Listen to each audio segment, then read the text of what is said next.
pronounce names. Mm-hmm. I want to see what Kenzie's going to do with that tennis player, but don't say it out loud because Sam I remember that situation. Hey, Lane, the real question is, did you go sign the beam at West Charlotte? Yeah. I have not. What is the beam? I don't know what that is. What is that? Unbelievable. That's sad, man. I know what's out there on the waves that you. I know people who've come in from out of town, Langston. Exactly. What is the? I don't know anything about the beam at West Charlotte. What beam is it? We have two steel beams that are being signed. They're white. They're not like the regular beams. They're still the steel beams, but they powder coated them in white, and everybody's coming. And anybody that went to West Charlotte alumni signing the beam because they're bringing old. Well, I guess I got to get by and get some square pizza with you one day, and they still serve square pizza. I don't know, but we can go get some Mexican or something. All right, here we go. Not on.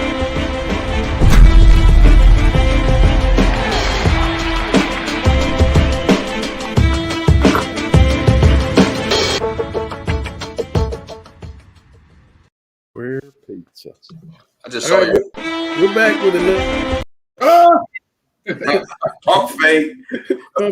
We're back with another edition of Talking Preps. My man Chris Hughes not feeling well. Chris, shout out to you, man. Get better soon. Grice is going to step in for you and be our big time expert today. You see, he's got his pencil in his hand. He's doing his homework, getting ready. Mine too, man. Dale, I want to put you on the spot right off the bat. You had mentioned Myers Park and Coach Harman, Mark Harman, and West Meck may have made a move too quickly. What are your thoughts there? Well, I don't know if it's too quickly. I didn't like the way that it was done. It was a very political move. Those that don't know, Coach Harman started out at West Meck under Rocky White, and then he took over the program. And in a couple of years, due to politics, he was out. And that may have been a better thing for him because Coach Harman has had the opportunity to work around other coaches and under other coaches and learn a lot. Any coach is going to learn, hopefully, and I think Myers Park's getting the dividends of everything. But politics should not play a part in whether coaches remain or not, and it doesn't matter if the person whispering in the principal's ear is a NFL player, former NFL player or not. That doesn't mean that they know how to coach. So that upset me more probably at the time. And would he have had the same kind of success? He had to grow, obviously. So he's a much better coach today than he was then. That was it, and I think Myers Park is in a good position right now. I want to say something about Coach Hartman too. I'll eat crow because I thought Butler was going to smack those cats. Like I mean, I went to Butler, so I'm like rooting hard for Butler, and then I thought they had the talent, but it shows the physicality Myers Park played with it. I've heard nothing but great things. I know someone that works at West Charlotte is on the Butler staff, and he told me they were just so physical.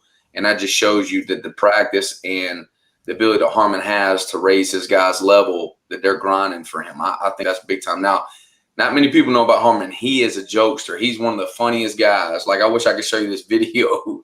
That thing was hilarious. We need to, bring that out, once times are over with, where we can bring it out where it won't get nobody in trouble. But it was a funny video. It is a funny video. And Coach Harman is the weight training guy. So he has a lot to do with that physicality. Here's my question, guys. Will Myers Park make a run under Coach Harman? Will they go ahead and beat Hickory Ridge on Friday, win that conference, and make a playoff run? Well, that's, they've got two hurdles to get over to get into the playoffs, and Butler was one of them. Hickory Ridge is another. If they beat Hickory Ridge looks legit. And if they can beat Hickory Ridge, then I think they got potentially an opportunity to challenge in the playoffs. So Vance, we'll let Gary talk about his favorite school here in a little bit when we break down the games. My next question, and I'll start with Grice. North Meck won the Shield game. Everybody talks about rivalries in Charlotte. Give people an idea how big a deal it is, the Shield game, and the fact that North Meck did get his first win against you guys for Coach Damon McKee. Yeah, first, I want to shout out Coach McKee. I mean, you talk about a class guy. I mean, you know, that's I always laugh. If you got a coach or somebody that's liked by such a fan base such as Mooresville and now North Mac, I mean, that shows, you know, wonders into, you know, the class, you know, type of classy guy that he is. You know, the Shield, like everybody has their own specific rivalry. To me, the Shield game has its place as the most entertaining rivalry. Usually it's the homecoming game for either school, whichever school's at home. It's always something crazy. You know you're going to get something specific. You got a halfback pass from North Mac in our game. Heck, the sprinklers came on in the third quarter of our game. I mean, so many things always happen in these Shield games. To me, they're super entertaining. Even last year, we came back down. I think we're 24-7 with 10:50 left in the third quarter. End up scoring 30 straight points to win the game and hang on. This year, you know, we're up the entire game until they take the lead with 1:57 left. So, it hurt, you know, clearly for us. But, you know, losing to such a class guy, and a lot of those players are, you know, such good kids that I'm able to know personally. So, you know, it hurts on one end, but you're excited. And there actually is the shield, right? They get to keep the shield. There's a shield. There's an actual shield that has the score of each game that's on there. Hopewell still has the overall lead, of course. Yeah. But yeah, Of course. Obviously. Hey, Langston, I was part of many of those games when I was at Hopewell. Yeah. And nothing will top the airplane that one of the Hopewell students rented and flew right over the stadium. Oh, I remember that. That was a Shield game. Yeah. That way and the guy riding along with him was dropping signed footballs out of the airplane over the student section. And by the time he landed that plane, he had the FAA, the FBI, any federal agency you can name. I remember that. Sam, we were talking about Mallard Creek last week. You got a first-hand look at Mallard Creek. Your thoughts there? Yeah, I mean, like I said, we all said that, you know, when everybody's like, are they going downhill? No, it's a new culture, and I love what Tinsley's doing. Like, he's the real deal. Like, he's a class act guy. Talking about Coach McKee from North Meg. This is another guy where he fits perfectly in an environment. Now it's just totally the opposite kind of what Paul Mary. That was a different blend. And so now he had to dissect and bring his identity to the team. They got talent. They got a lot of guys. I mean, I wish we would have scored. I think we would have scored 4 times on them if they didn't call it bad penalty on a hold. But other than that, you know, they're pretty good. Offensively, they're rolling. Defensively, they fly to the football and make things happen.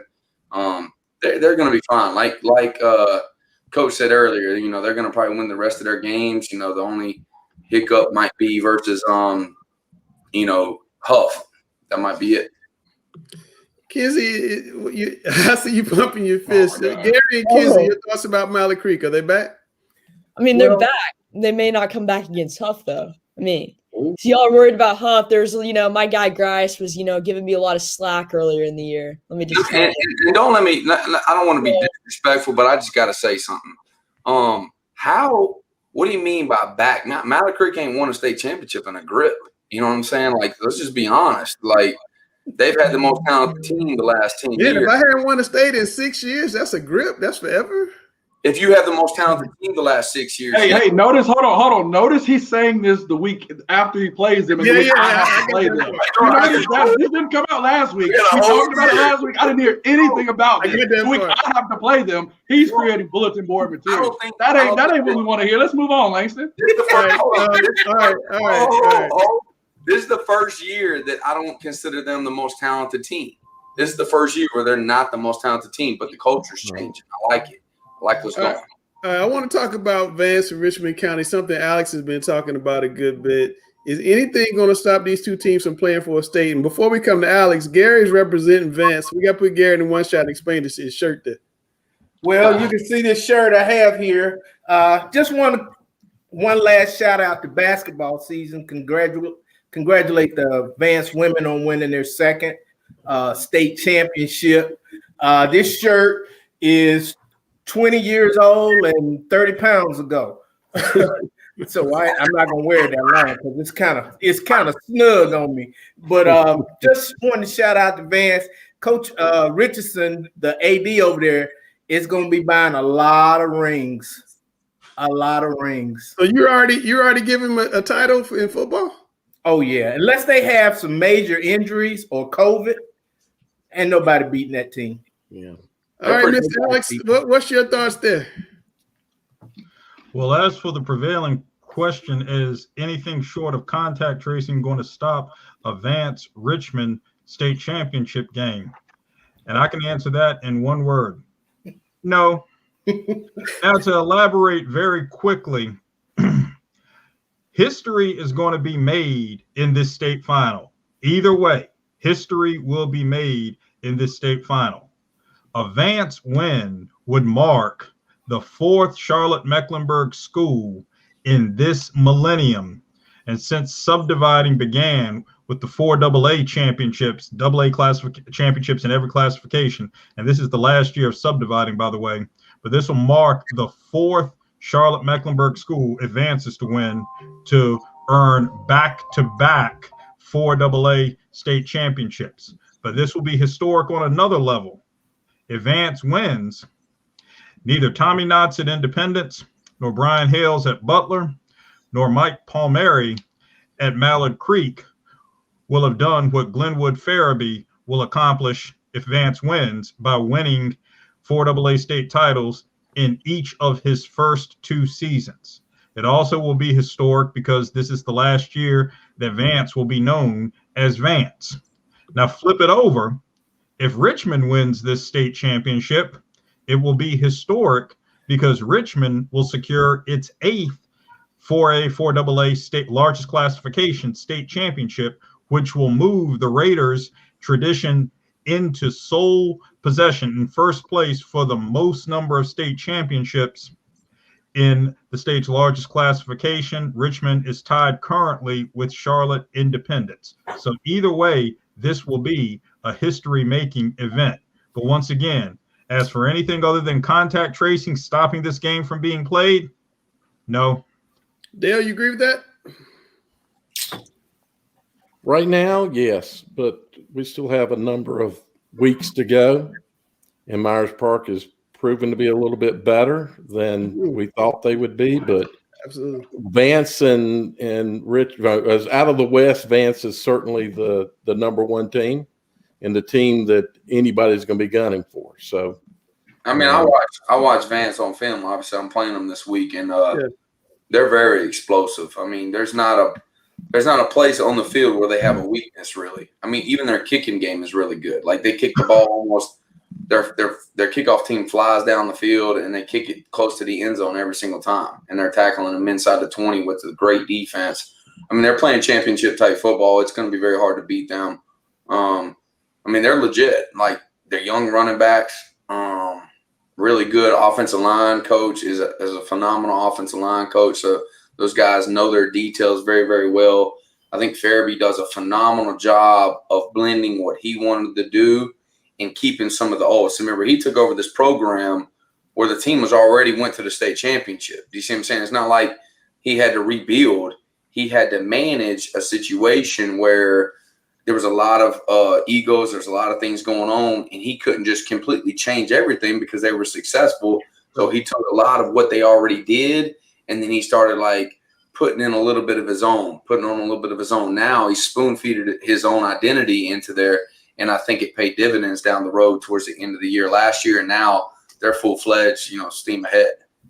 Grice, you've been gesticulating quite a bit. Yeah, I mean, I think, it ain't happening. But, even to Griner's point there, I do think you started to see some of the differences in, kind of the cool stoicism of a Glenwood Farabee. The one thing that came to mind, I was there live for, as Griner was on the field for the Vance Mallard Creek game. And, you kind of parallel or kind of juxtapose the last play in the tenure of Aaron Brand, where you have the fumble by Nigel Somerville inside the 5, giving the game to Wake Forest, with the timeout and subsequent game-winning play with Austin Greer to Stephon Thompson. And you could kind of see the difference that Farabee made in that program. You could see kind of the calm under pressure that, is emblematic of how he operates as a person and how that was able to influence the team in such short order. I think this year, when you talk about the team, that line is the difference. Last year, even from, us being able to play them, this year, that team, that defensive line was one of the best I've ever seen. And, that includes the Mallard Creek defensive line was 5-star defensive end Trent Simpson. So we're talking about Vance and Richmond are certainly not surprises, but what do you guys think are the biggest surprises so far in North Carolina, if any? What kind of stands out for you guys? I would say Myers Park's a pretty big surprise to me. I didn't think that they would beat Butler, and it shows you Harman is really put his hands on that team. I think that's impressive.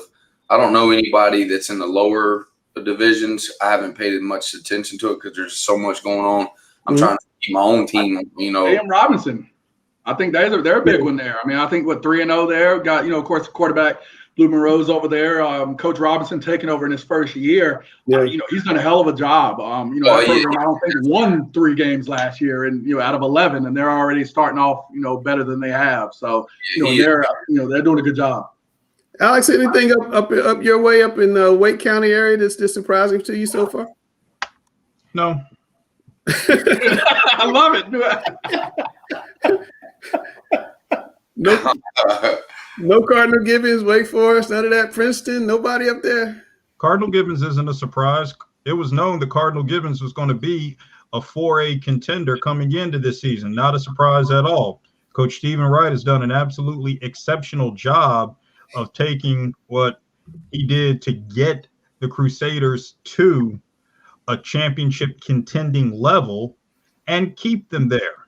This is a situation where you look at a Cardinal Gibbons program which has thrived for many, many years. But if you look over the last couple of years, take the 2018 team, which fell in a tough second round game, 7-6 to eventual state runner-up Scotland County. And on that team was star linebacker Jalen Brooks, who was the NCHSAA Male Athlete of the Year for 2018-19. He graduates. He's now at UNC, and the tradition continues. Cardinal Gibbons advanced to its first state final in 2019. Now, there are a number of key pieces who graduated from that team, including quarterback Andrew Harvey, who's the son of our former NC State quarterback Terry Harvey. Andrew now is a preferred walk-on at NC State. Center Will Mitchell, who also is a preferred walk-on at NC State, and several other key pieces. Wide receiver Jacob Gill, who has graduated early and has enrolled at Northwestern. So there are a few others who have gone on, and the Crusaders are contending once again and competing at a very high level. We spoke last week of Brock Beestick, who is an all-around athlete on the offensive side of the ball and can line up in multiple positions. And we're going to speak this week about Malcolm Reed, who is a cornerstone of the Crusaders secondary. So no, not a surprise at all. I mean, we're not seeing anything that's surprising. And it's just like I said, that Richmond County will play on the last day of the season. Would I be surprised to see Cardinal Gibbons on the last day of the season? No, absolutely not. So, once again, as for surprises in Wake County, no. Who is your Final Four in the East, Alex, in 4AA? 4AA? Well, it's kind of hard to say this year because the bracketing is going to be so wide open, and we saw how that played out in basketball. I mean, Farmville Central as a 9 seed in 2A. Come on now. I mean, that's crazy.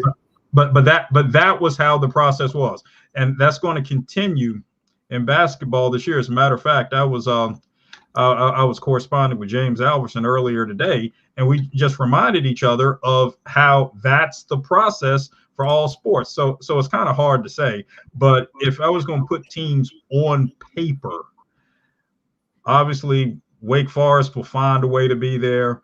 Roseville is very, very good. Leesville Road had a tough loss to a very good Millbrook team last week. So somebody can come out of that mix. Then you have the X factor, depending on that 4A or 4AA fall. Like if one of the Wilmington team gets over the cusp, then it's hard to say. But I go back to what I said again, at the 4AA level, it's all roads lead to, go through, and more often than not are going to end at 838 US 1 South, Rockingham, North Carolina. I'll be there. I'm going to be there on Friday night, as a matter of fact. Wake Forest, Leesville Road, Rolesville will be very, very good. It just depends on how the bracketing ends up. Yeah, I just want to ask you a quick question. I got a buddy out there at Leesville Road. Are you shocked by their tough start? I mean, maybe the Cardinal Gibbons game wasn't as big a surprise. It was a tight game, but that score against Millbrook, I was a little shocked at that. What do you think? Well, people need to realize that Leesville built, Coach Kolstad does a tremendous job, but Leesville was built for that run last season. If you remember, Leesville had that tremendous intra-conference regular season game with Cardinal Gibbons, and Leesville eked out the win. And there we had on that field in the regular season the eventual 4AA and 4A state finalists in a great game right there. So that Leesville team was built for last year. That doesn't mean that there isn't a degree of continuity that Coach Kolstad has established in the program, because he certainly has. And there's certainly a plethora of athletes there. But in terms of where this team is on paper relative to last year's team, the pride was set up for last year. All right. Before we get into Grice's Gems, I got to apologize to Shelby football. Why are you laughing? I got to apologize to Shelby football. I'm sure they have the messages you got. Oh my God. I just got to fall on the sword, guys. I just got to fall on the sword. I dropped the ball. You guys should have been in the poll. I have no excuse. I just dropped the ball. Grice is going to go over the Sweet 16 later on. I'll give away one team. Shelby is in the poll. Great comeback. I think they were down 13 to Chase. Chase had a chance to beat Shelby for the first time in school history. Shelby Rally won like 47-41, one of those kind of crazy games that you got to have on the way to a state championship. You're going to have one of those games, and that's one of those games. And Shelby is, they're looking dynastic, kind of independence in the 2000s kind of dynastic. So with that said, we're going, I hope all you guys will be in the paper tomorrow so you guys can pick it up. Linebacker high school. Absolutely. So with that said, we're going to go to Grice's Gems.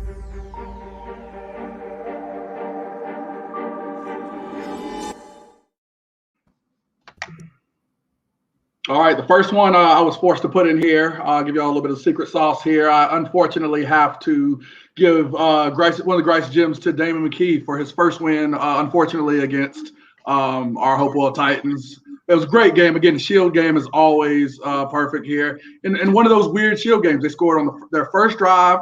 They scored on the last possession they had, which of the first half, which effectively was a kick return, as you see here, for a touchdown. And they scored on the final drive.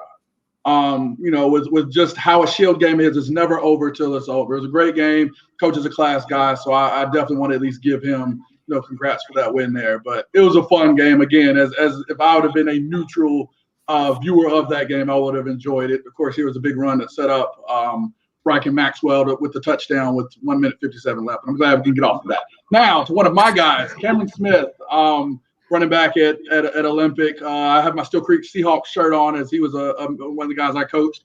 But he went 15 of 118 for 2 touchdowns running the ball, had 2 receptions also for 50 yards and another touchdown.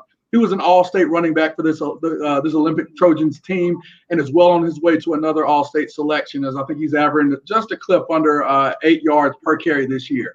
I got to watch him versus South Neck last week.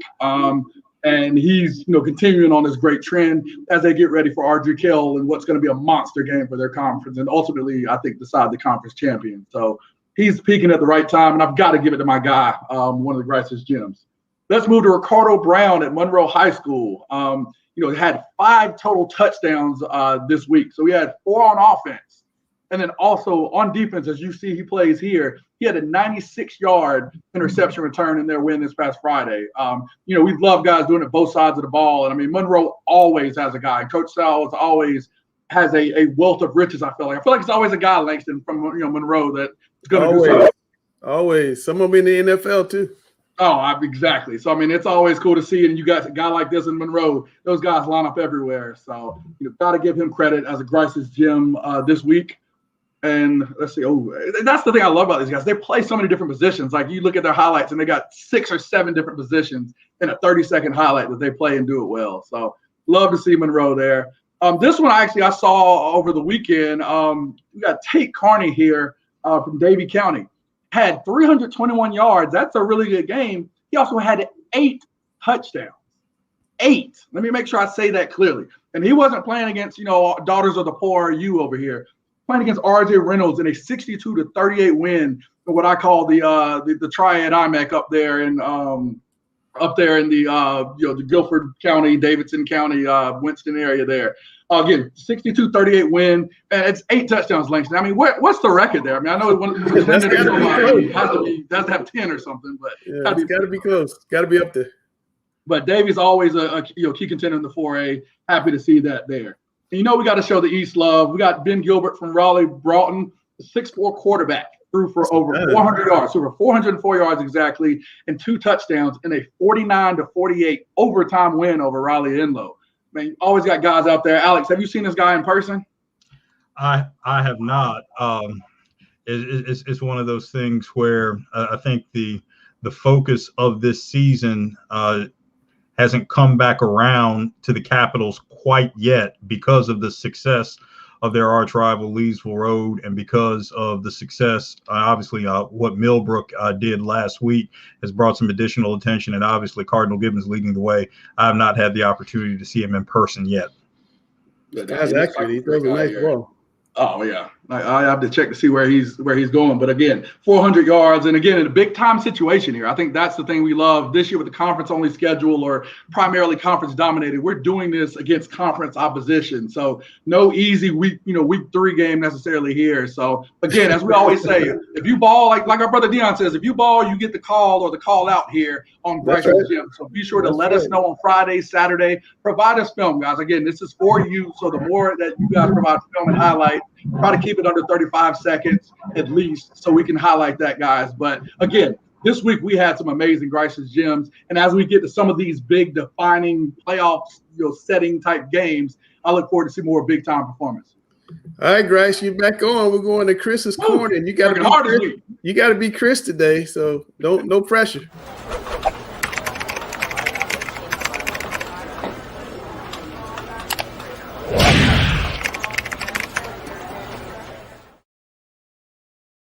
Grice's corner this week, but I got my guy Alex Bass here. But always, Chris, we wish you, hopefully you get well soon. Miss you. Clearly it's not the same. Looking at this Sweet 16 here from the News and Observer. Again, the top 4 pretty much hold serve here. Cardinal Gibbons, Wake Forest, Cleveland, Roseville. Alex, are you surprised? I mean, from seeing this, personally, I'm not, and I don't think you are.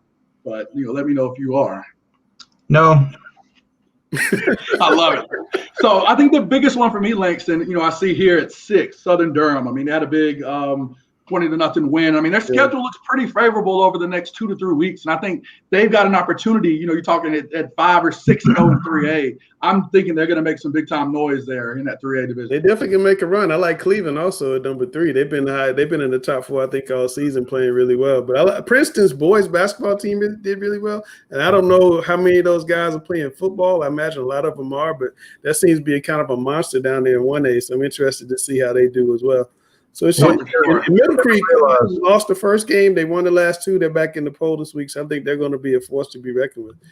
All right, they lost to Holly Springs 28-13. So I mean, again, that's a loss that I don't think anybody should be ashamed of. So Holly Springs is another one I'm looking at. I think is going to have some big time opponents here coming up. I think they've got Millbrook next, who beat Leesville Road. So yeah, there's some really good teams. Okay, now let's look at the second Sweet 16 in Charlotte, Grice, and we'll come back to the main Sweet 16 a little later. But here's the second Sweet 16. Anything jumps out at you there? I mean, again, we talked J.M. Robinson. I mean, I think that's one that you could really start to see to scale the second Sweet 16 and make a run. Going through, looking, Central Cabarrus continuing, trying to stay on that winning track. It's still funny to see Mallard Creek at 19. I'm not gonna lie. It's just so weird to say that. And I definitely think Mallard Creek at 19 is still really low. I mean, I understand why we have to keep them there at 1 and 2, but they're there. Providence, I think, is still a sleeper. I mean, they they're still chugging along. And I mean, on the bus, man. I keep trying to tell y'all, I'm on the bus. I'm on the bus. They've still got the two big boys left in their conference, but they're definitely making some noise. And I mean, I wouldn't put it past if they could knock one, if not both of those teams off. So Providence at 21 is another one I think can climb. South Point is holding tough. And as we mentioned Chase before, it's no shame in losing to Shelby. Yeah. I thought they showed their mettle and showed that they were pretty tough in that game. They took Shelby to the limit. Dale, any surprises here? No, although I know it's not all about who can beat who. It's more who can beat who than ever before. Me and Dale used to always argue about the Sweet 16 because he wanted to be a total power pole. My bosses wanted to be a little easier for the smallest. It's a body of work. It's a body of work. So but Mallard Creek can beat, I'm sure, a number of the teams that are listed up above them. But it's a body of work, Dale. It's a body of work. It's yeah. If it was who could beat who, it would a lot of it would be just your blue bloods. I mean, I think you got to look at body of work right now. And again, that's why teams jump in, week by week. If it was just who could beat who, we'd put in, Mallard Creek when they were 0-2, they should have been top five. Really hard time getting ranked. I think the idea, the Sweet 16 started before me, but I think the idea was to include the smaller teams. Everybody back then used to have the power pole, 1A power pole, 2A power pole. So the idea, I think, was to have, one ranking that kind of encompasses everybody, gives everybody a fair chance. Charlotte Latin has won the Sweet 16, but we've had some small teams win the Sweet 16 in the past. So it's sold papers too. So it's sold a lot of papers. Right. It's probably the most popular thing we've ever done at the Charlotte Observer. All right, Alex, it's time for you to do the games plural of the week. Arthur Kell's got a really tough week ahead. Here we go.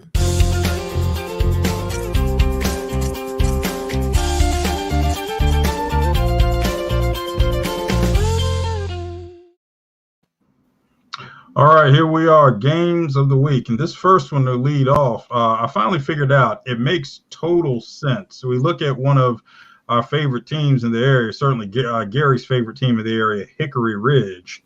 Now, it makes total sense. Now, Hickory Ridge's wonderful mascot, the Raging Bulls. What do we call a bull rider? We call him a cowboy. So now it makes total sense how it all fits together right there. So it's good stuff right there.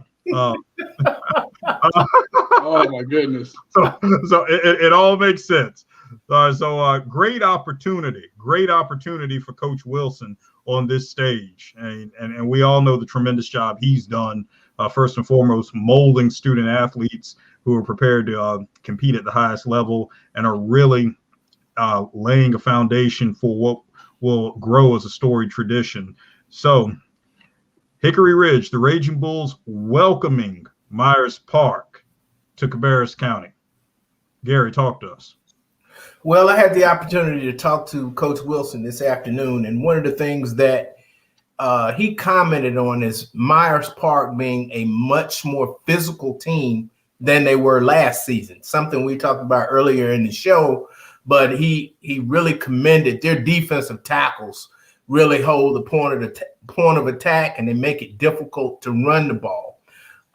Hickory Ridge is balanced. They can run and they can throw it. I think they've added a new element to their offense from last season because they now have a quarterback who's willing to run the ball. And then they have probably the best wide receiver in the area in Christian Hamilton. So, and their defense has improved a whole lot. I think we kind of overlooked Myers Park early in the season because they lost their coach very late in the offseason. They had a lot of kids transfer, but they had a lot of kids also come in. And they had a very successful JV program over the last 2 years. And those kids have stepped up to the varsity level. And the continuity for the Myers Park program seems like it's still there, and they're still on the rise. I think the winner of the game will win first place in the Southwestern 4A. Was a little surprised at I wouldn't say how easily, but at the way that they beat Butler. I wasn't expecting that type of physicality out of Myers Park. That's definitely going to be a good game. And I think the winner of Hickory Ridge, Myers Park, will be the Southwestern 4A champion. Dale. So, Gary, one of the things about that continuity is that Harman was the assistant head football coach. So he was the guy that if Chadwick was sick and couldn't show up, he was running the program. So the kids know him. He knows the system, the program. And I don't think they really lost a lot there other than a great head coach. For Myers Park, this is a monumental game as far as moving forward for both Harman and the program of moving forward towards that goal of a deep playoff run. And of course, their goal would be a state championship. And then you turn around and you look at Hickory Ridge, who is, Coach Wilson's doing a great job there. That's going to be a very tough game, but this could be the conference championship game. I still believe that the Butler will give Hickory Ridge a tough game too, but that's to come down the road. I think it's a great ball game, and probably this is going to be one of the best ball games in the area for someone to want to take in. Yeah, I think, this is that game. Jupiter, of course, as last year's coach of the year for that conference, you take that first step of having a program, ready to take that next position in this conference. This is the game. He was unable to beat either Myers Park or Butler last year. This is now that statement game for him to let the conference know that they've arrived. So, I think this is going to be a very important game. I mean, he's always got a couple good running backs. I'm excited to see that. But as you talked about with Hamilton, the matchup for me is Hamilton versus Amari Filial at Myers Park. Between the two of them, probably have about 30 Division I offers. That to me is going to be, and of course the entire Myers Park defense is going to be what will dictate that. Because I think, we've seen Myers Park physicality will be enough to kind of bottle that run game from going too crazy. But can they have the big splash plays with Christian Hamilton? When you're in a situation in the big game, you've got to win through your guys. And will Myers Park put put their guy as far as the DB on the big time receiver? So I think it's going to be come down to who can make that big splash play.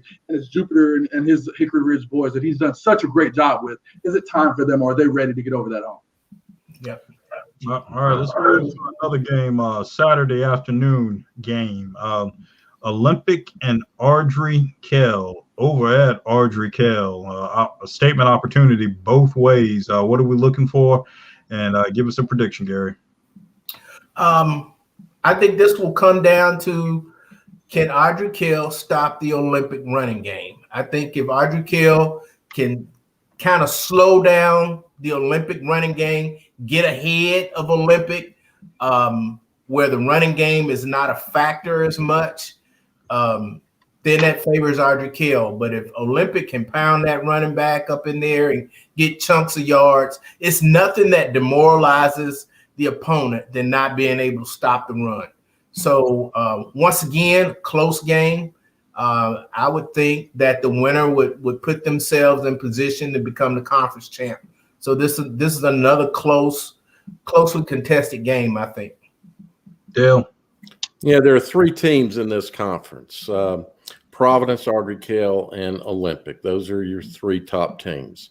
And for Olympic, last time these two teams faced, a great running back, Cam, was hurt, and Ardrey Kell kind of owned that ball game. I think for Ardrey Kell, they've got to play Harding before they play Olympic. So 2 games inside of a week, that's going to be tough. And Olympic has gotten a little more physical as a team, both offensively and defensively. They can pound you with the run, and the defense is very solid. So just the fact that this could be a more physical game, and Ardrey Kell is having to play a game this week against Harding, that's a big deal. Then they play tomorrow night, by the way. So I think that's a big deal, and is another point in Olympic's favor. Although I do believe that Olympic is probably the better team, head to head, no having to play 2 games in 1 week. But it's still for Olympic, it's going to be a tough go. that to win this conference, they've got to beat this team and they've got to beat Providence. John. I agree. I mean, I think, regardless of how good, the two teams are, having to play two run-dominant teams in less than a week's time is tough. I mean, I don't care who you are. I don't care, who the other team is, much less a team that is going to bring the physicality, whether the skill level may vary, of a Harding, and then coming back with a team that's Olympic. Let's make no mistake here. This is the conference championship game. If we had those, this would be that game. You could take College Game Day there. You could do whatever. That's why we have it here at Charlotte Observer. That is the conference championship game. I think the key here is going to be who's going to step up for Ardrukale. No more, all-conference quarterback Jared Joseph's not, he's not there. Michael Hetzel, the do-it-all receiver running back, he's not there anymore. I think you have the younger Stankiewicz kid that's there, that's showing out, that's doing well. But is he ready for this prime time? Is he ready, again, now having to play a game tomorrow and then come back and play your conference championship on Friday? Is he ready for that type of action? So that's the big thing when I look at this game. You don't see those names. You look at Olympic. You see Bowles, all-conference quarterback that's there, can do it. He's getting better through the air. Went to the South Met game, and he actually, made some great plays through the air. You're starting to see, Cameron Smith doing it, Cameron Kennedy, some other young guys. That offensive line's still big. And again, if I've got to come in and play a game, and then I have to see that Olympic, line full of beef eaters at 280 plus, that's going to be, something I'm not excited about. So I think if for the first time ever, Coach Thompson is in the driver's seat in this conference. Can they come and can those stars make the plays and play like they're supposed to? If they can take advantage over a tired Ardrukale team, because they'll be tired and they'll have some bumps and bruises coming into that game. They can do that. They'll be victorious, and Coach Thompson will have them a heck of a sequel to his year as a head coach. All right, sounds good. A couple of intriguing matchups in Charlotte-Mecklenburg. I want to highlight one Greater Triangle matchup this week, Rolesville at Knightdale. And to continue with my theme this evening, am I surprised that Rolesville is in this position that they are? No. If you want to think about it very simply, a lot of people overlook the fact that prior to Wake Forest football going on the run that it enjoyed for a number of years, 3 consecutive championship seasons, that prior to when the school began its run, reaching the finals, but not being able to get over the hump versus the Charlotte-Mecklenburg schools, that the school was known as Wake Forest Rolesville. Rolesville had not grown like it has just had such a burgeoning population over the last decade or so, and grown to the point where it is, always was a thriving community, but with significant numbers and growing numbers, still very much a vibrant, growing community, such that it has its own named school now. So you realize that community was invested very much in a successful storied tradition within the Wake Forest Rolesville program. So the emergence of Rolesville itself as a 4AA level contender on the county level and Greater Triangle level and then beyond makes perfect sense. This was a natural progression that was going to happen, and Rolesville being in this position is not a surprise at all. That being said, if Rolesville does what it needs to do, I don't think this is going to be much of a game, because Rolesville is a contender in the 4AA Elite East. Again, I go back to what I said. Rolesville needs advantageous bracketing.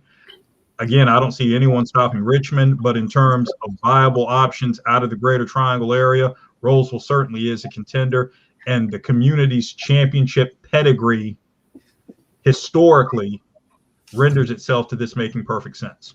All right. Well, there we go, Alex. I appreciate you, man. It's time for the game show. And I want to welcome in Alyssa Lewis. Alyssa, you got to turn your microphone. There we go. Turn your camera, tilt your camera a little bit too. Tilt your camera a little bit so you look. There you go. How you doing? Yeah, so we can see you. Doing well. So what grade are you in Hickory Ridge? I'm in 10th. Okay, I want you to get yourself in trouble. Tell me how bad a coach Jupiter Wilson is. I don't think he's a bad coach. Does he work you guys hard like football players? Is he a little different with the girls basketball team? No, he works as hard. Yeah. Yeah. I give him a lot of credit. He coaches basketball and track and girls basketball. I mean, in football. I don't know where he gets the energy from.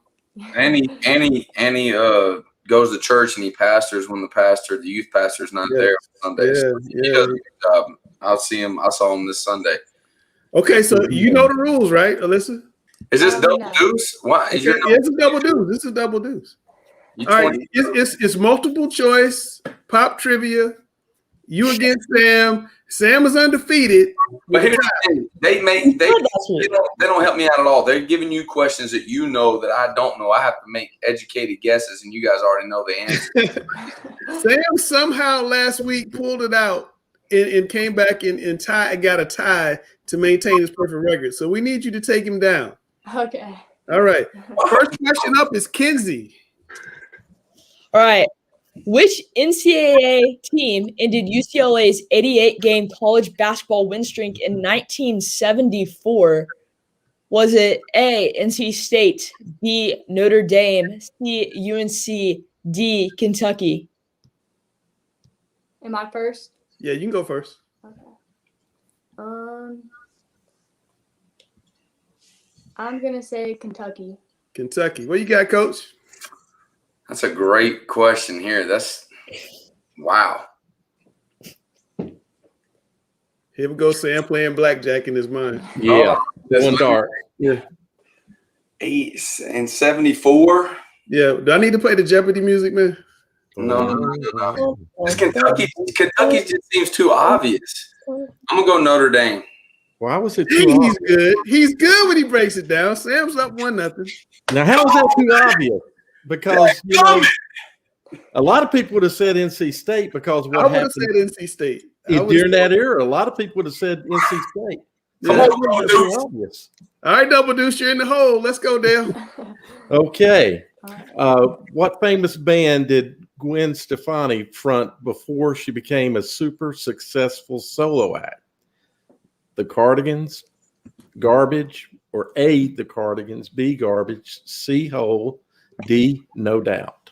And this is the first time Dale has ever said Gwen Stefani or Garbage or Hole or No Doubt or the Cardigans in his life. I'm gonna have to go with D, no doubt. I don't know. What you got, Double Deuce? I'm gonna say C, Hole. You're down in 0-2. You got to make a comeback. You gotta come back. Sam, did you know that? I've heard of that. No doubt. I've heard her. I knew the other ones were nowhere close. Like I was I'm shocked you're doing so well. I'm process of elimination, baby. Process. I'm in shock that you are doing well. We're gonna skip Kinsey's next question. I gotta type it in. They'll ask your next question. I'm gonna type Kinsey's question. Okay. Hopefully you come up with a good one. Since the Grammys were Sunday, here's a music question. Even though we just had one. Right? Yeah, I don't know music well.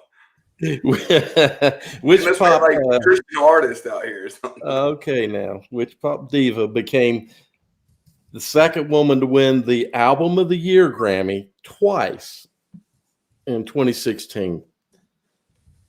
Taylor Swift did it in 2015. Was it? You should know the answer. I'm reading the question. Go ahead. That's fine. Go ahead. I'm reading the question. A,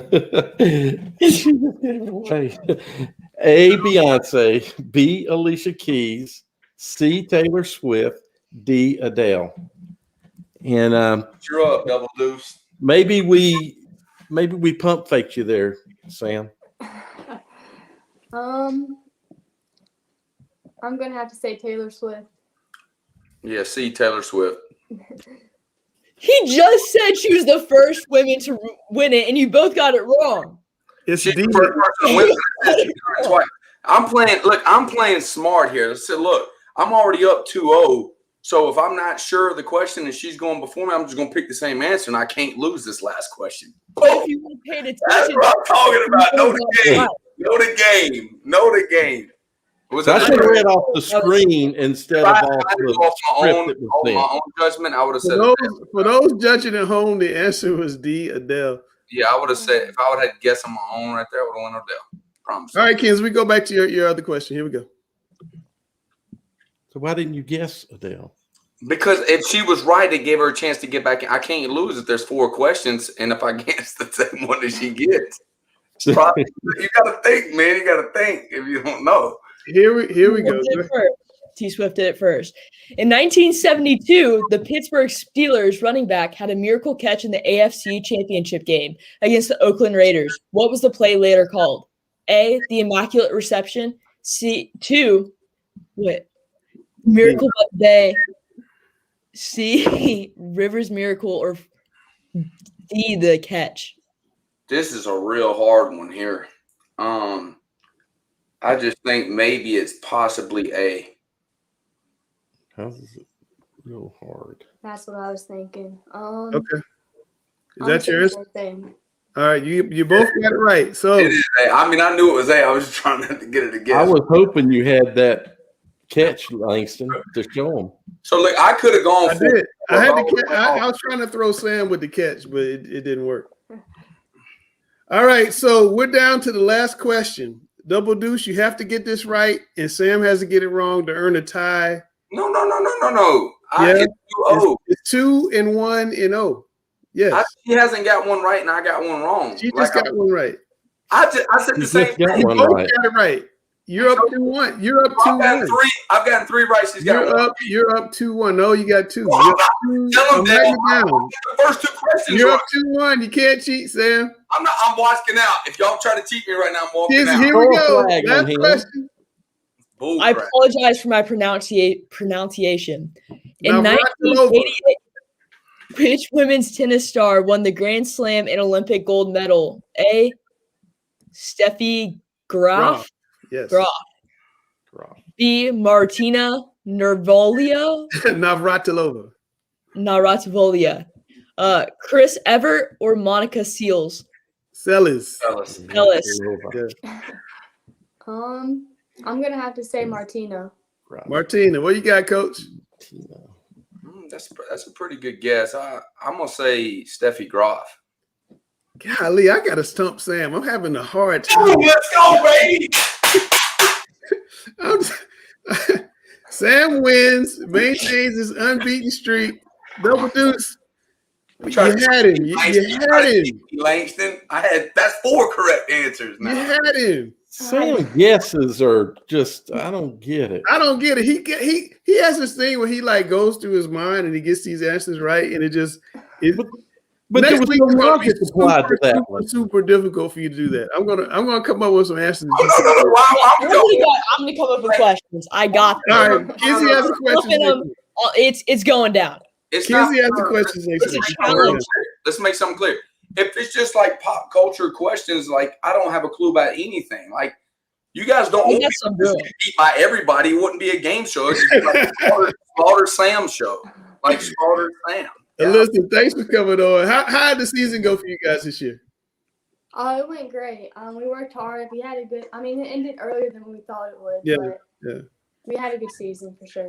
Well, hopefully next year we can play 24 games and have fans and make it fun again. And good luck with you and Coach Wilson. He's a good friend of the show. Tell him we said hello. Thank y'all. Thank y'all for having me. All right. Take care, Double Deuce. See you, Double Deuce. Y'all be trying. That's Alyssa Lewis of Hickory Ridge. She's a good sport coming on and doing that with us. That was fun. I don't understand how Sam continues. He didn't even use logic on that one. He just I don't. I knew.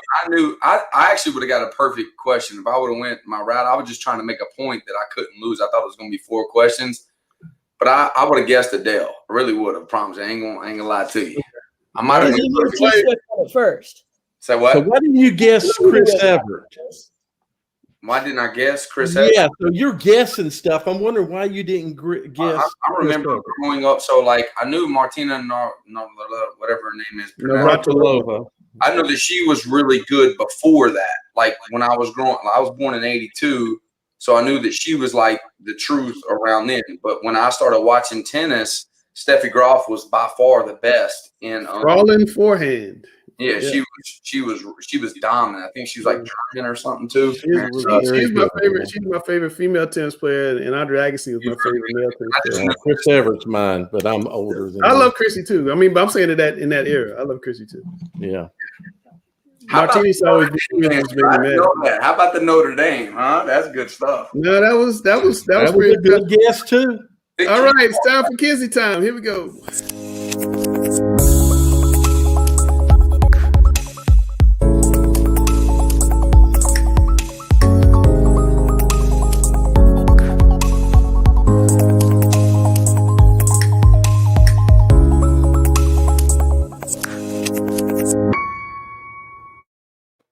Kenzie, what's up? What's up? I don't like how you're rooting against me in the game show. Because now it's like I'm so competitive. Like it's just like I want to stump you. What is that? What is it? This ain't Stump the Swab. You know, like an ESPN back in the day. This ain't Stump the Swab. I'm not considered a brilliant dude. I'm just guessing. And y'all want me to go down. It's sad. Like I see y'all bad intentions. Sorry, but you know. It's okay. Everyone in the chat's calling me young, so I mean I didn't know any of those tennis players, so I feel a little out of the loop. Who did you interview this past week? We got Ben Anderson, long snapper over at Charlotte.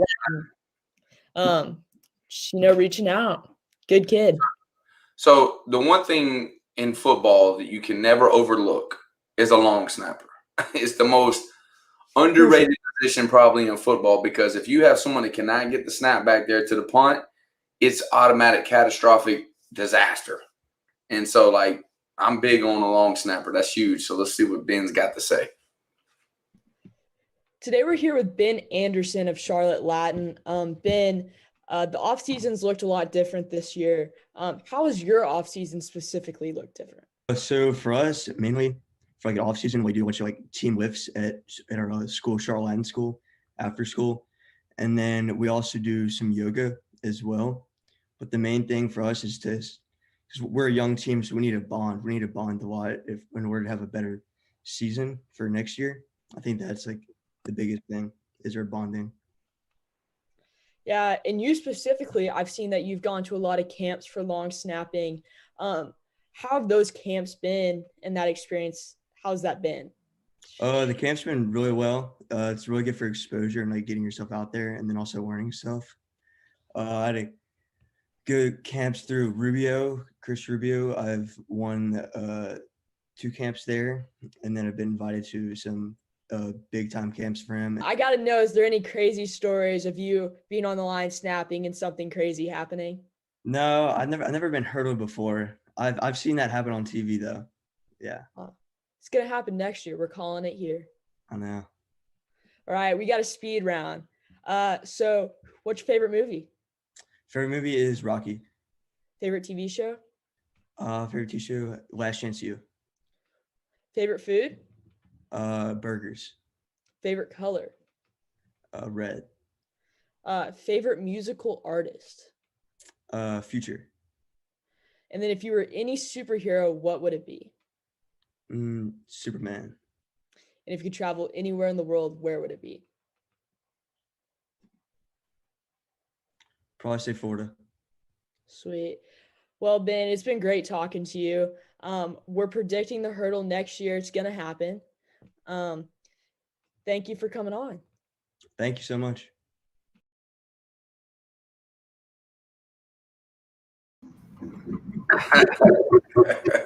Someone that makes hats. Yeah, no, a hatter. Glad we ain't spelling. If that game show was a spelling bee, we would be really in trouble for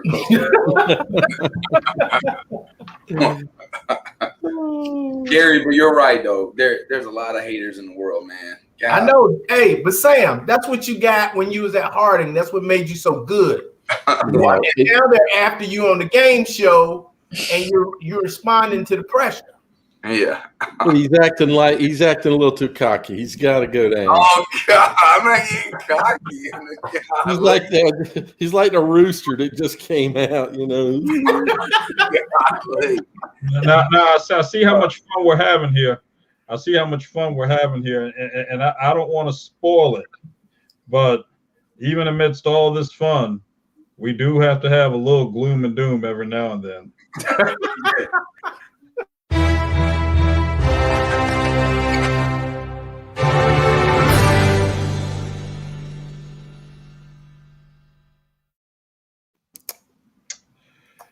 All right. We saw yesterday in a different way, but still annual tradition of NCAA Tournament Selection Sunday, with the men yesterday, the women today. So here we go. So since all these teams are going to be stuck in Indianapolis and no one really can go to the games for all intents and purposes, you better get your couch snacks and beverages ready to go, because they're going to be doing a lot of watching in front of the TV. So let's talk NCAA tournament snacks here. And as we know, one's got to go. Domino's, Papa John's, Pizza Hut. Who's going, Kenzie? It's such a hard question because I just love pizza so much. They're all so different, but I think Pizza Hut has to go, just out of, I like all three. Pizza Hut is my least favorite. Gary? Wow. I'm thinking back to college days, and at 2 a.m. on a Friday or Saturday night, the only thing is open is Domino's, and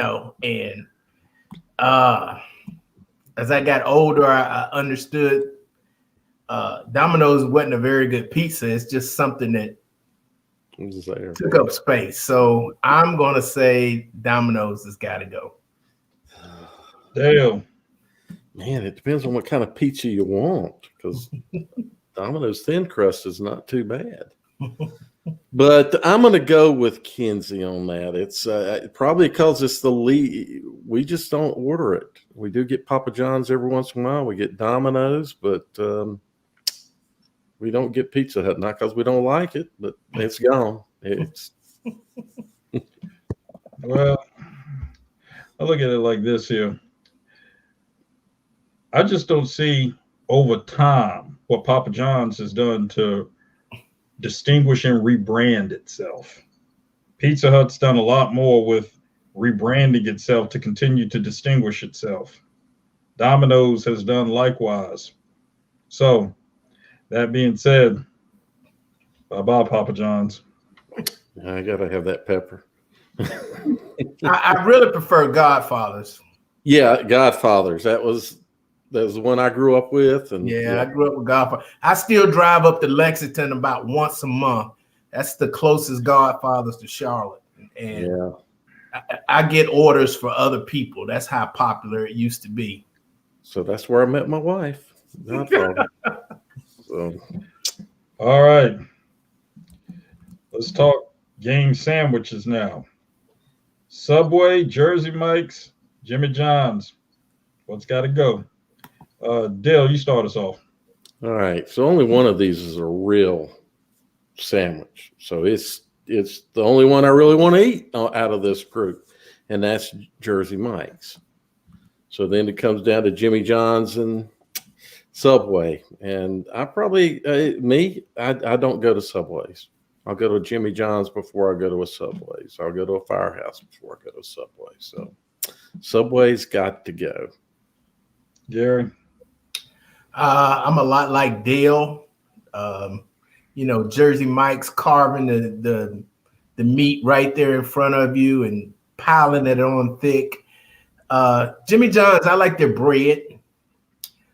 Subway, it just looks like processed meat that's, in between the plastic, and they slap it down on the bun, and it just looks cheap, and I like to get what I pay for. So Subway's got to go.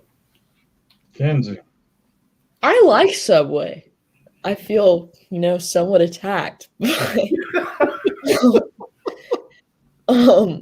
I don't like thick cut deli meat. So I got to get rid of Jersey Mike's just because they cut it too thick for me. So. All right. Well, first thing we got to keep in mind is Subway's got to stay. And why does Subway have to stay? Without Subway, we wouldn't have the NCHSA Performance of the Week. So let's just establish that right now. That's why Subway has got to stay for the NCHSAA Performance of the Week. Yeah, I've written quite a few nominations for those and had an opportunity to go to a few nice Performance of the Week luncheons in the spring, and they don't serve any of these at that luncheon. It's a lot better than that, by the way. But I mean, just think about it. But we wouldn't be recognizing kids, and you wouldn't have that nice ticket with a voucher here you can claim something. It might get you the daily meal deal. By the way, tomorrow at Subway is the oven roasted chicken 6-inch sub. Oven roasted chicken on Italian bread, toasted, cucumber, tomato, salt and pepper with some good Caesar dressing. with chips and a drink, $5.94. There you go. Oops, this way. Yes. So for the student athletes, for the boys and girls of North Carolina, in memory of our good friend Charlie Adams, smile upon us, Charlie, please. For the boys and girls of North Carolina, Subway has to stay. Jersey Mike's and Jimmy John's. Jersey Mike's takes the cake in terms of the way they prepare their product and the quality and quantity of the meat and the sides. Jimmy John's does have good bread, but I think that Jimmy John's tries a little harder to hang its hat on the bread and less the meat and the actual sandwich content. So that being said, Jimmy John's needs to go. Number 13 original. That's the one to get. All right, Gary. So all right, so Dale gave us the gave us the Jimmy John's. I gave us the Subway. What are we getting off of the Jersey Mike's? I gave it to Jersey Mike's. Oh, that was the Jersey Mike's. So what are we getting on the Jimmy John's menu? What I'm if I got a preference, I'm gonna go to Jersey Mike's too. Okay, there we go. All right. Hey, and Kenzie, you're not alone. I like Subway too. So Thank you. All right. Flats or wings, ranch or blue cheese. Time for some chicken here. All right, Gary, you start us off. Well, I used to have braces years ago, and you most people understand when you have braces, it's hard to eat chicken wings. So you kind of have to adjust, and so I became a fan of the flats because you can split those two legs, those two little bones apart, and then pull it off with your hands for those that have braces. And that's how I got to liking flats, because I couldn't eat the wings with braces on. So I'm gonna go with the wings have to go. I'm gonna eat the flats. And which sauce are you keeping? I'm gonna keep ranch. All right, so the blue cheese. Flats and ranch. All right, Kenzie, what you got? I totally agree on the braces thing. I've got a lot of bad memories of breaking brackets. So flats and ranch. Dale?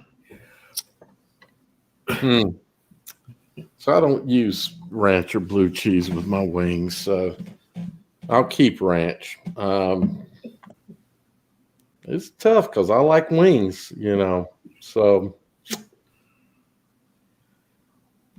I used to, when we would go, I would get flats and my wife would always ask for the drum.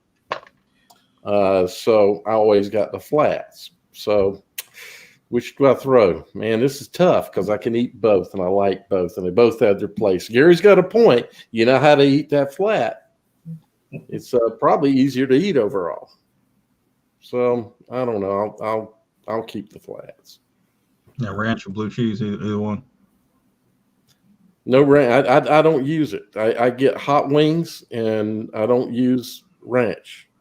I would use ranch if I used it, but I don't use ranch or blue cheese with my wings. It calms down the heat. No need for that. As for the flats of wings, I'm a UNC grad, like a number of other people on this esteemed panel right here. And when it was time to go to BW3s, we didn't go to BW3s for flats. We went for wings. BW3s, BW flat. Man, come on now. That's wings.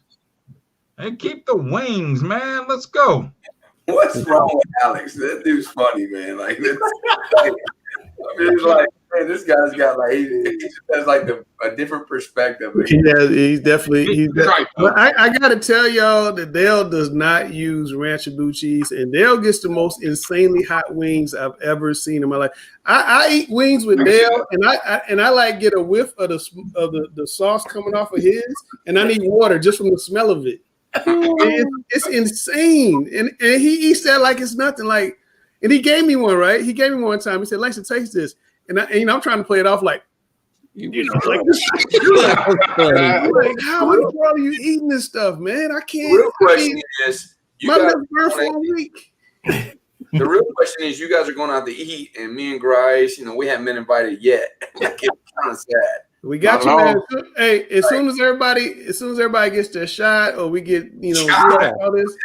I got my first shot last Thursday. I got you. We'll let Grinder worry about his like veganism as a cure. We'll get the shots and do it. 0 chance I'll get a shot. 0. Hey, we're not getting into that conversation. We'll all go over to my man Jay Edwards' spot, one of the best restaurants in Charlotte. Boardwalk Billy's got a shout out on Sardis Road.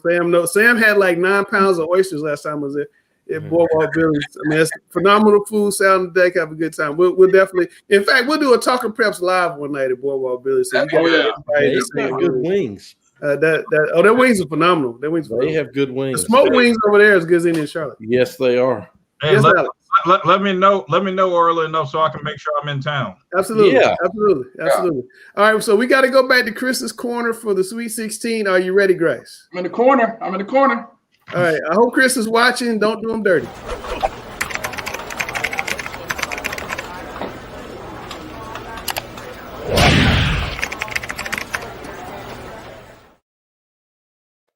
All right, Chris, I've been working on this here, man. It's, look at the Sweet 16. Look at these bottom 2 teams. They've had a good start to the season. But, of course, as we know, with Olympic and RGKL playing this week, huge week, and I think that'll define the bottom of our schedule here. We look at High Brighton, 2A team at 3-0. Honestly, they've got some of the best in that conference, and really, it's not going to be close the rest of the way. I mean, albeit a slip up or contact tracing, and we knock on all the wood to prevent that. They look very strong and continuing to go along that path there. Looking at 13, hey, the Fighting Newsoms, like, they scare me. You look at Mike Newsom. Fighting Mike Newsom. You look at 30-29 win over Central Cabarrus, and then to follow it up, beating Cox Mill, the young Cox Mill under first year head coach Deshaun Baker, who's really only been there 2 weeks, but can play a 35-28 overtime win against them. They're good, but starting to see some little shakiness out of A.L. Brown. Hopefully they get it right going forward, but definitely something to watch, and that's why they dropped a couple of places there. Burns so far, 2A looking good there. But again, their tests are coming up. They got Shelby this week. So we'll know very quick out of Lawndale how good Burns is. Same for Hickory Ridge. I mean, you got a lot of these teams that have started strong. They've gone down a step, but their big chance, again, is this week in the game of the week. See if they're ready to take that next step. And if they win, they'll be right amongst the elite. We look at Crest. Crest, again, is in that same category. They've got Burns on April the 1st, and then they've got followed up by Kings Mountain on the 9th. So they've had a great start. I think if you look at the games they've played, they've looked good, but they're going to really see how good they are. And again, as you see with Kings Mountain, that defense this past week from Kings Mountain was stifling with Hunter Huss. Like I didn't expect that score. I got to be honest. Yeah. I mean, they lost a lot too.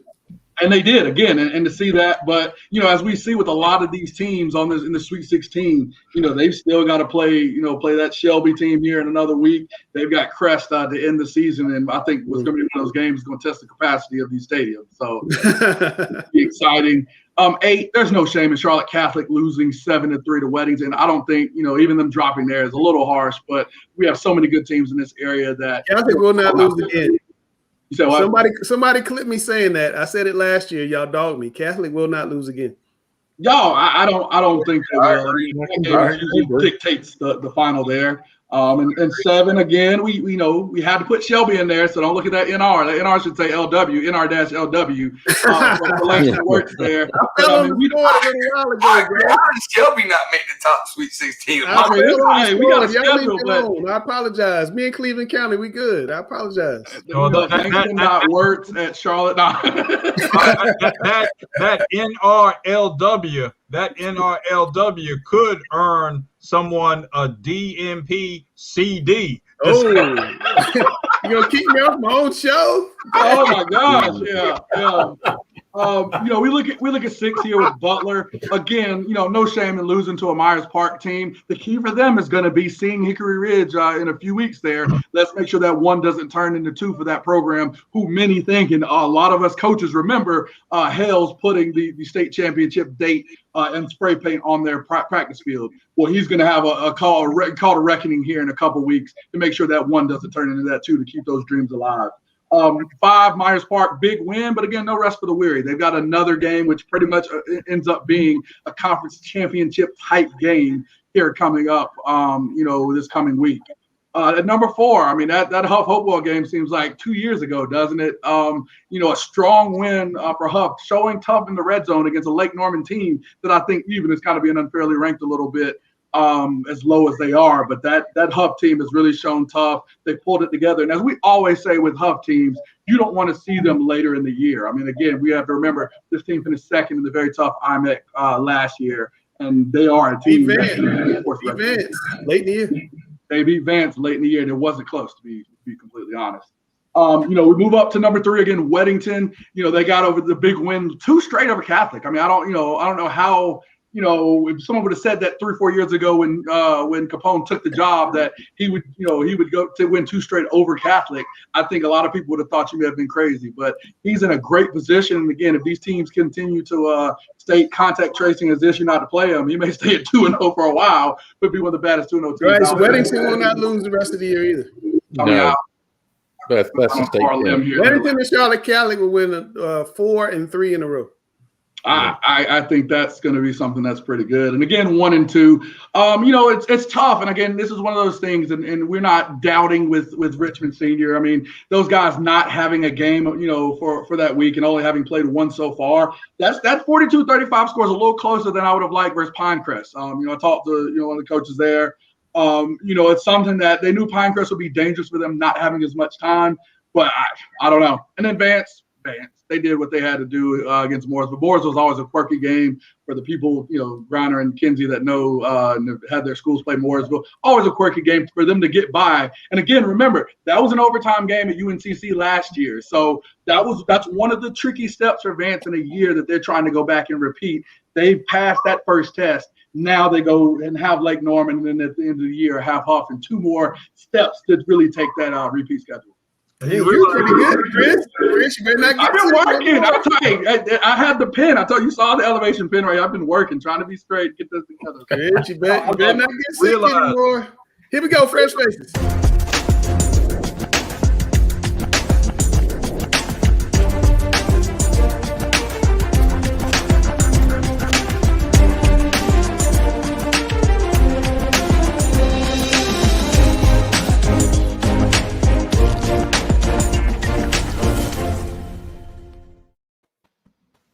Do another Chris Hughes impression here. Glavante Watson out of Smithfield, Selma. Like Chris, I talked to his coach, but no, this guy is 6 foot 175, class of 22.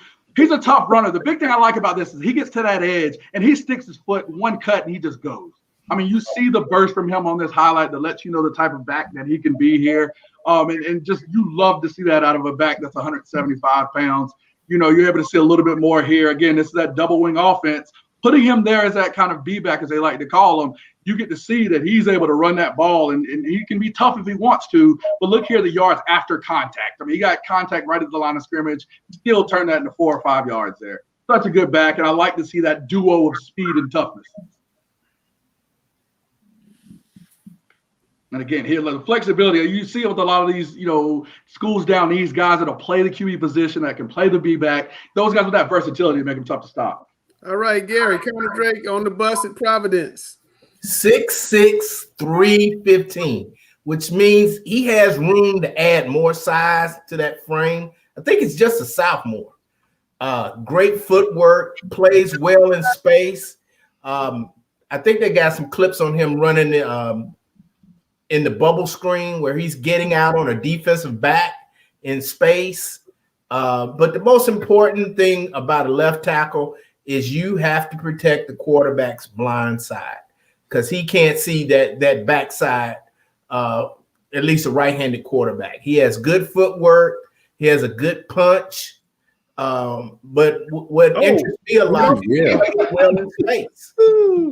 Hey, that's how you know you're a bad boy. That's an incomplete pass. Your quarterback doesn't mind you put it on there because you clean out that left side. Yeah. That's a big old bust if he's on it. That's a big boy, fellas. That is a huge boy. That'd be a holding call for West Charlotte. 315 sophomore. That means he's probably going to put on another 30, 40 pounds. I don't know if he's giving up a point all year. Kizzy, Brian Stewart, we talked about Robinson off to a great start. Here's the reason why. Look at that. I mean, he's so fast and he cuts so well. I mean, look at him there. Just cuts the ball off and, he goes yard. But he's so fast, like I said. He covers some serious ground, knows his angles, great in coverage, is going to play tight. Just a great overall player. How about the film quality? I was going to say, this is awesome film quality. I feel like I'm watching a college game. This dude got that Bugs Bunny, man. That's been an upgrade with some of these schools, man. Like, hey, it's some good stuff here. This dude's like a 98 speed on Madden. I mean, he gets the ball. It's like ridiculous. He's just going. That's incredible. What a guy. Wow. I enjoy seeing these highlights and seeing these guys. Oh, he plays both ways? Oh, no, he's on the tackle. Oh, that was a guy. No, he's the one that delivered the boom. He lowered the boom. Okay, I was like, he lowered the boom. Like you said, you start to see why some of these teams are having these great starts, man, with some quality players here. That's a nice play right there. That was a phenomenal play. This dude has great defense there. Serious closing speed. All right, we got Dimitri Kelly and Mark. Oh, I'm sorry, I skipped one. John Ballard from Providence. Langston, there's two stories with this kid. Of course, he was paralyzed, 3 broken vertebrae, paralyzed for a couple of days. But look at how he plays. He's fast.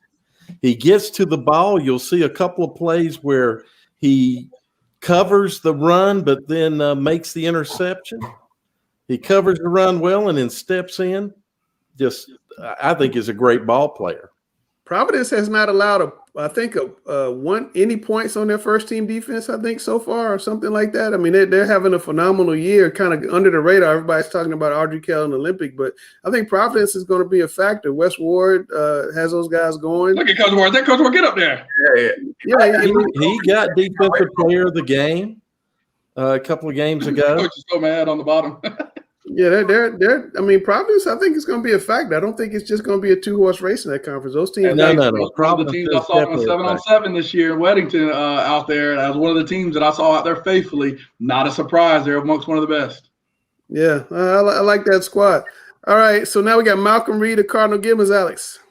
Malcolm Reed, just another in the line of Cardinal Gibbons defensive backs that thrive on technique and timing. Technique because of their ability to contain the passing game, but timing because of their ability to seize opportunities. You see right here, this was the second of Malcolm's 2 interceptions in last year's state final versus East Forsyth. Timing and technique, a beautiful blend of that Malcolm Reed offers. He's very much in the mold of his defensive coordinator, Nick Drew, who is an outstanding defensive back at Jordan High and Campbell University. And Nick Drew is one of the top assistant coaches, defensive coordinators in the state of North Carolina. Malcolm Reed very much in that mold right there. And I'd also like to point out that Malcolm was part of a defensive unit that was very integral to Cardinal Gibbons finishing first in 2018-19 and second in 2019-20 in the state Teen Scholar Athlete Award category presented by the NCHSAA for the highest overall team GPA among all football teams in the state. Gibbons was first in 2018-19, second in 2020. Malcolm was a contributor to that. Outstanding student athlete and outstanding young man all the way around. Containment, technique, and timing. Malcolm. All right, Sam, we got Brock Fowler, son of Jason Fowler, over East Meck. Yeah, this guy right here is a definition of a pure athlete because he plays baseball and the dude hits home runs like Mark McGwire pretty much. 6'4", 220, he's a long snapper. He's a tight end. He even plays quarterback on the goal line package, so he can do it all. He's one of their best players. He's got a bright future. I think he's been a big baseball guy his whole life, and I think he's starting to pick up where he loves football now, and he's enjoying that because I always say, you can play baseball, you can play basketball, you can do all these different things, but when you hear 90,000 fans one day roaring, it'll change your life, and I think he's starting to feel that ability that football can bring that no other sport can bring, and it's a different feeling. So I'm a basketball guy. You can say that talk about no other sport can bring. Basketball can't have 90,000. Football can. There's nothing like March Madness, man. Nothing. Never seen 90,000 in a basketball. Nothing like March Madness. Actually, technically, you have. If you put on nothing. Like yeah, you don't have 90,000. They might have the last game. They may have 50,000, but not that. But March Madness is 30. March Madness is the king, man. All right, I got to sit in for Chris on Coast versus Coast to let you guys fight it out.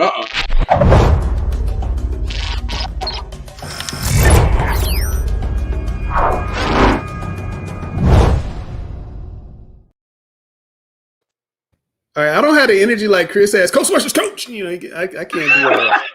So, what? You're coach. Chris, I need question one. I don't have that. More energy. Yes or no? All right, but speaking of March Madness, will high school football get lost the next couple of Fridays when March Madness is going on? I'm looking at my streaming game. I'm looking at my March Madness game at the same time. Absolutely. Go ahead, Grinder. Go ahead and be wrong. Go be wrong first. Absolutely not. High school football is high school football. Most of the people that come to the games anyways right now are the parents because it's limited capacity. All right. And then we also have the NFHS where we can watch it. So those games will be watched somehow, some way, even if it's a day later. So it's not going to necessarily hurt it because you don't have that many fans. Now, would it be packed stadiums if we're allowing that? That would be where it gets dicey. But see, we're not allowing that. We're allowing like 500, students or 500 fans in general. And so it'll still be 500 fans there. So it didn't hurt it. That's the point. It is because you only have 500 people going to the games. So everybody's going to have the laptop over here and the TV on. And the biggest times, and Langston, get me right, because I know you're the basketball guy. I think it's 7 to 11. That's when the big games come on. So 7:20 is UNC on Friday, and Clemson, I think, is like 9:20. So you're talking in this area, the two biggest schools that are in, where's Duke? Closest to what's going on with with everything like the people that love here. So you got people that love UNC basketball, and then some of the ones that are Clemson homers that actually pay attention to Clemson basketball, which is better than it's been in a long time. They already can't go to the games. High school football is going to be back in the shuffle because it's going to be on the laptop. It's not. So you're trying. The only way it would suffer, all right. Say you have 500 fans that come to the game right now.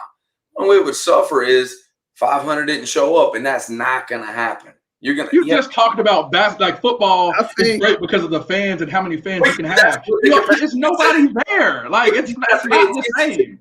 See, we talk about details in football. This is a detailed question. You have to look at, will it be hurt because of March Madness? Yes. If it was full capacity, yes, I would agree with you. But only 500, guess what? Still 500. But that's the point. If you can allow everybody in the game, they're going to the game. You got one of the best high school games in Olympic RGKL. You only have 500 people that can be allowed in it because everybody else is going to be at home multitasking, watching March Madness when they should be focusing on some good football. If it was me, I would schedule everybody to play like Saturday before the March. I don't know what time they come on, but they come on like 4:00 Saturday. I would have scheduled all the games at 11:00 Saturday. I think eyeballs are going to be taken away from high school football the next couple of weeks. I mean, it just is what it is. Ron's going to be checking his bracket on the sideline. Book it. I'm going to watch on FHS. I'll be watching. He's going to look down at his phone right before half, check his bracket. Absolutely. Hey, I gotta apologize to Dimitri Kelly and Mars Park. I did not pull your film. I will have you on Fresh Faces next week. So I fell on the floor for Shelby. I got to fall on the floor for Dimitri Kelly. I'm having a tough week the last couple of weeks, but Dimitri, I got you, man. I promise. But I think high school football will definitely get lost. And I didn't even think about that when they announced high school football being played in February. But then as soon as the brackets came, I said, wait a minute, they're playing football on Friday. I mean, all the attention is going to be on the NCAA, and it's going to be difficult. Watch the college basketball game this year. I mean, like football Friday night, it's going to be basketball on. I mean, Nate can't come on because basketball coming on. So it's going to. What's Nate going to do, man? Nate needs to go rogue and put on Facebook Live. That's what Nate needs to do. No, not against his own product. I bet he won't. Not against his own product. That's the best football show in the Carolinas. Football Friday night. My man Nate Wembley. We got to get him back on the show. All right, Coach versus Coach with Drew Brees retiring and going to NBC Sports. He's going to call Notre Dame games, my son's school. And he's also going to call Notre Dame football. He's going to call Sunday night football and some Olympics apparently too. So with Brees in the booth, is Jameis the guy in New Orleans? Everybody going to eat a W? And everybody's going to eat a W because Griner, while you were sitting there texting and carrying on, the Saints just told everyone in the NFL that he is the guy because they paid him the money, $12 million. They made sure 1 year, $12 million. He's going to be the guy in New Orleans. The big reason is because they're going to put the pieces around him. He's never had the pieces around him. Hey, that's $12 million more than either you or I have. So that's a pretty big statement. Somebody gave me $12 million. I like to say they have a lot of faith in me. He's the guy because they're going to give him the opportunity, just as the Patriots did with Cam. But Peyton's going to do a better job than McDaniels and Belichick did, because he's going to surround them with people. But Cam's problem was New England's whole team opted out for COVID, and then everybody else got injured. So that was a tough deal on Cam. But the Patriots are spending like they got their stimulus check today. They spend everything. I saw that. Is Jameis going to New Orleans good for the Panthers, though, Grice? Because the Panthers never could beat Drew Brees. I don't think it's necessarily good for the Panthers. The Panthers have their own quarterback situation. The Saints are, at least right now, at this moment, have a stronger quarterback situation than the Panthers. The Panthers, it's like when you had that girlfriend back in the long days for both y'all, because y'all married. When you had that girlfriend and like she was kind of your girlfriend, but other girls knew that you could still talk to them. It's like that's what the Panthers are. It's like if you ask how they and Teddy are, you don't really know where they are. The Panthers better be sending a whole bunch of chocolate and roses to Texas. I know that. Sam, what do you think? With Brees retiring, is Jameis the guy? It's simple. Like when Brees was hurt last year, who was the quarterback? That running guy, number 7. It wasn't Jameis Winston. Yeah. That wasn't him. And so that'll be the other guy. $12 million for a quarterback is nothing. That's chump change right now. That's not solidifying that he's the guy. I'm telling you, it'll be the other guy, and Jameis Winston. I don't even know his name. Don't need it. He's the starter. So he's the guy. You don't even know his name. He's a fantasy guy for us now. You put him. They had him. You could play him at tight end, and he was playing the quarterback at one time, and he's playing over Jameis Winston. So yeah. Now is that good for the Panthers? No, because it doesn't matter. The New Orleans entire team is one of the most talented teams in the NFL. It's one of the top 5 talented teams in the NFL. So Drew Brees is one of the great organizers of what he's trying to do and make the team better around him, but anybody coming in there is going to be successful because it's already set up for failure. Are you as hard on New Orleans as you are on Mallard Creek? You said Mallard Creek hadn't won in the grip, and they have the most talent. New Orleans has the most talent. They haven't won in the grip. If you're using your logic here's the difference. When I say Mallard Creek was the most talented, that means they're number one. That means like they're by far the most talented team that anybody has. All right. When I say New Orleans Saints, they're one of the top 5. So there's 4 other teams. That was Sam Griner said I was texting on my phone. So I can tell you Tampa Bay reloaded today for cheap. So they're going to be a problem. Last question, Coach versus Coach. If Nick Saban is the best coach in college football, who are the next 4, Sam, in order? And I know Dabo's number 2, so give me your 3, 4.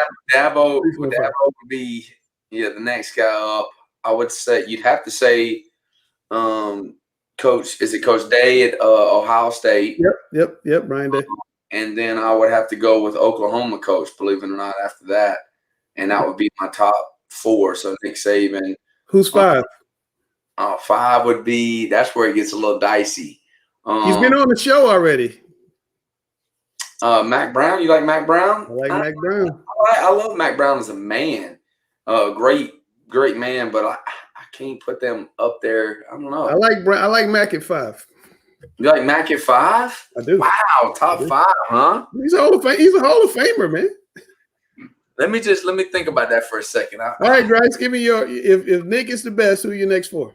Surprisingly, I agree. I want to hear. I got to bring Gary in this one. Let me go before the substitute goes. But yeah, so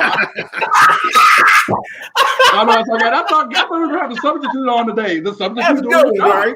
Yeah, but no, honestly, I do agree with the nice haired one over there a little bit. I like Saban, Dabo Day. I think are your top 3. Yeah. For me, 4 and 5 are Jimbo Fisher and Matt Campbell at Iowa State. I think those 2 for me, and Riley's right behind them. I think those 2 for me are doing more with what I would say is less. I mean, I think you look at Jimbo. I mean, a guy like Kellen Mond, who's played as long as Greg Paulus played at Duke, as long as Luke Mays played at Carolina, and he was able to really turn that team into something special. Matt Campbell at Iowa State, I mean, they've never been anything, and what he's been able to do with that program, making it a top 5, top 10 program effectively, from nothing, I've got to have them as my top. I mean, Max, he's there, but I mean, that was a tough one. Max probably done the best turnaround job where it's like, they're so relevant. Like everybody, they're in the top 5 recruiting. Well, I mean, but to take Carolina from where they were to where they are. But Gary, your top 5 of Nick is best. Who's the next 4? You know what? I agree with Sam 100% in the exact order. Wow. I think Sam hit it on the head. It was. I mean, we weren't too far off there. I mean, it's 1 through 3 is, or Dabo Day. I mean, that's the top 3. Dabo Day, Riley. Who was the other one, Sam, before Matt? Now I would say Matt. Riley's just the difference. You can't have that talent get smacked like that on the national stage so much. Like the smack, not just lose. You got to get there first. 2019, 16. You got to get to the national stage. Yeah, I mean, I think everybody gets smacked. Everybody gets smacked sooner or later. It's I believe dunked on in basketball. Consistently, I think the Notre Dame coach is probably better than Matt Brown right now. Okay. He's done a good job because it's hard to get kids in Notre Dame. I know it's hard. It ain't easy to get Notre Dame. Time he gets on the stage now. They don't give athletes no breaks in Notre Dame. All right, Sam, it's time for your final thoughts. Let me find the one shot. I don't know if I should talk about this, but I'm very disappointed in the officiating this year. Okay. Cut him off. Final thought. I'm trying to help you. Sam, I try to save you from yourself. Scratch that final thought. Let's start over again. Let's say one shot. We can both do one shot, Sam. Your final thoughts. All right, my bad. But let me just I'm watching the Hopewell versus North Meck in North situation. There was a situation where it was 4th and 30, and I'm just making sure I know the rules correctly, but I'm watching it, and they hit the punter. It was a bad hit on the punter. So roughing the punter, 15-yard penalty. In high school, I don't think we have automatic first downs, and I saw them get a first down, and I was like, wow, it was 4th and 30. I didn't know they can get a first down. So little things like that bother me. Because these kids do so much, that's all it is now. Now, the problem is COVID. It's so hard to get help right now, and I get it.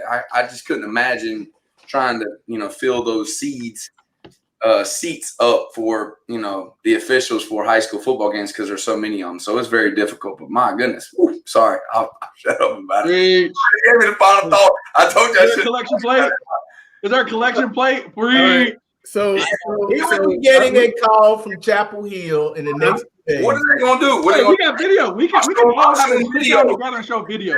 We can talk about the errors. I got video. Hey, the best you can do.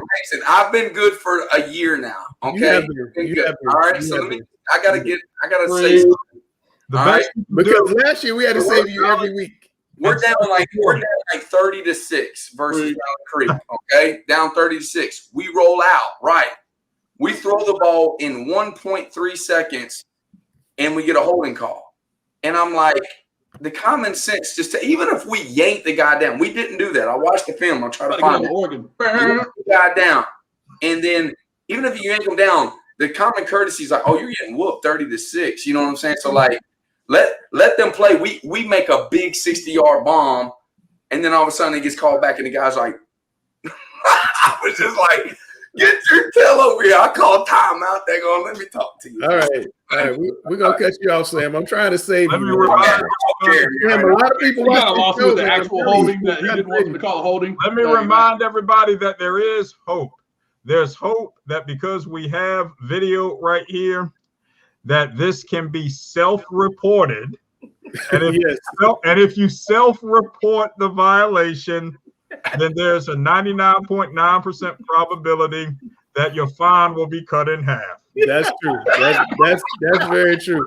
All right, with that, I'm Langston. That's Sam. That's Grice. That's Dale. That's Miss Kinsey. That's Gary. That's Alex. We are talking preps. Chris will be back. We'll see you next Monday at 8. Chris, miss you. See you. So Sam,